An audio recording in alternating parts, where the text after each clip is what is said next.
Wel ar hyn o bryd, yn ochr gogleddol y prif gylch yma yn y sioe, i ni'n edrych ar y bencampwriaeth. Pencampwriaeth yn ceffylau hela yw marchogaeth, ac 5 o geffylau yn y gystadleuaeth yma, David.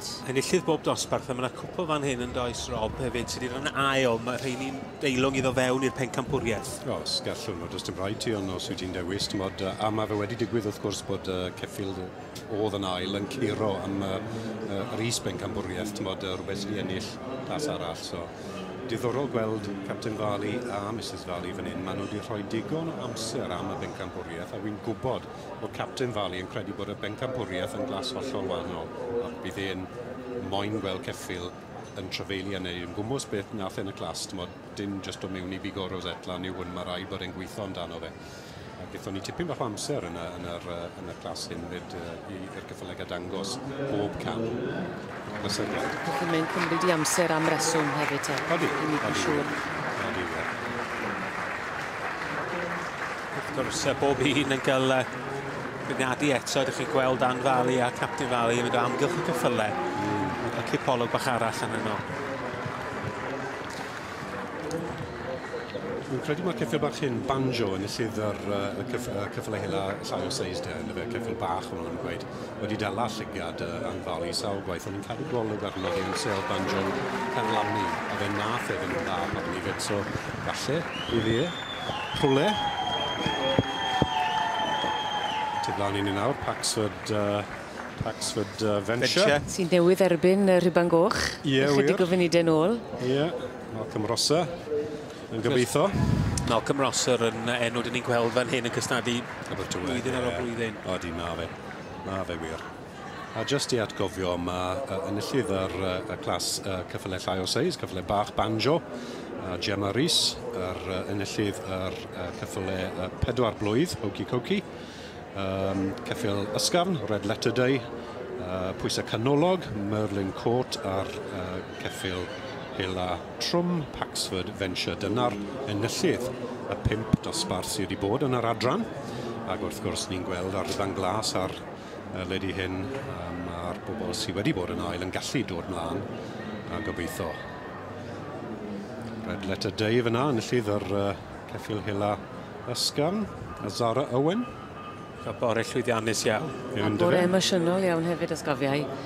Mi oedd Zara dan dimlad pan enillodd i chystadleuaeth i ben bore. Ie, wir. Wedi ennill 2 glas, wrth gwrs.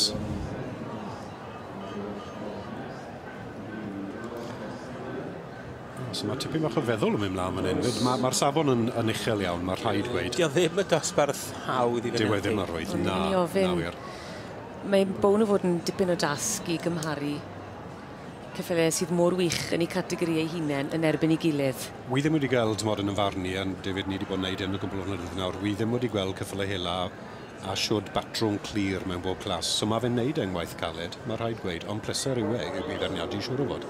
Y flwyddyn yma'n eitha gwahanol te, ydi? Dwi'n meddwl dyma'r pencampwriaeth gored yn wedi gweld yn yr adran yma, yr stipyn i ddeud wir. Ie, na, wy'n cytuno. Odi, mae'r enillydd yn arbennig i gyd. Bob un o'n nhw digon da i fynd i sioe ceffyl y flwyddyn, so... A fi'n gwybod mae Mr and Mrs Farley con i'n dod, gobeithio bydd y siwrna gedre ddim yn mynd am dybach yn sych nawr, ac bach o gwmpa mas. Wrth i'n trafod. Digon o sgwrs yn mynd mlaen. Ac mae ennill eich categori yn dipyn o beth, ond bydde ennill hwn hefyd. Yn arbennig. Yn bysa fe. O, bydd. Gan bod chi'ch doi di gweud pa mor wych yw ag mae angen enillydd os. A dyna ni, maen nhw wedi dewis y ceffyl trwm Paxford Venture i Malcolm Rosser am pencampwr. Fi'n gweld, o'n nhw'n pwynto, dyna ni. Nawr te, beth sydd wedi cael y ceffyl canolog, fi'n credu, y pwysau canolog oedd e. Merlin Court i Mr and Mrs Bowler. Dyma ni, pencampwr a is-bencampwr adran y cyffylau hela. A ceffyl trwm, y bencampwr a'r ceffyl canolbwysau yn is-bencampwr. A maen nhw'n ddoi batrwn arbennig.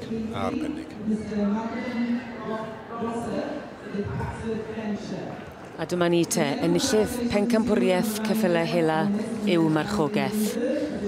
Ydy Mr Malcolm Rosser a'r ceffyl Paxford Venture. Yn cael dornod llwyddiannus iawn yma yn y sioe yn Llanelwedd. David a Robert yn dipyn o geffil yn dwi. Yndi mae, a graen dda yna fe heddiw does. Yn naturiol, o ma fe'n batrwm o geffil trwm, ma fe'n naturiol. O'n i'n trafod wedi gormod o bwysau a stwff. Sa ti'n twlio hwn mas yn ca, edrych yn o fe'n ganol geia, heb pwysau bwyd, bydde fe still yn batrwm geffil hela trwm. Dim ware, bydd yr asgwr na'r trad. A'n bles iawn, mi'n siŵr bydd Malcolm yn bles iawn, achos fe magodd y ceffil hyn mas o'i gaseg, hen gaseg Paxford Legend. A fel wedon ni, ail blwyddyn diwetha yn y sioe, yn yr dosbarth hyn, a wedi gwneud un y well yn ennill y dosbarth blwyddyn hyn, ond un y well to, wrth drafeili mlaen i fod yn bencampwr yr adran.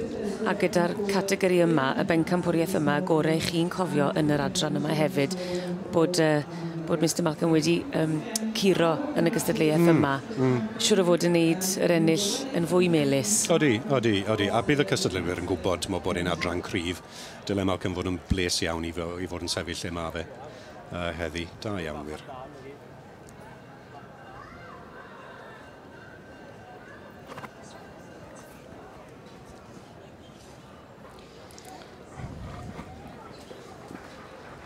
A dyma ni te, y mwynhau i foment. Paxford Venture yn eiddo i Mr Malcolm Rosser yn ennill y bencampwriaeth i geffylau hela yw marchogaeth. Llon gyfyrchiadau gwresog iddyn nhw.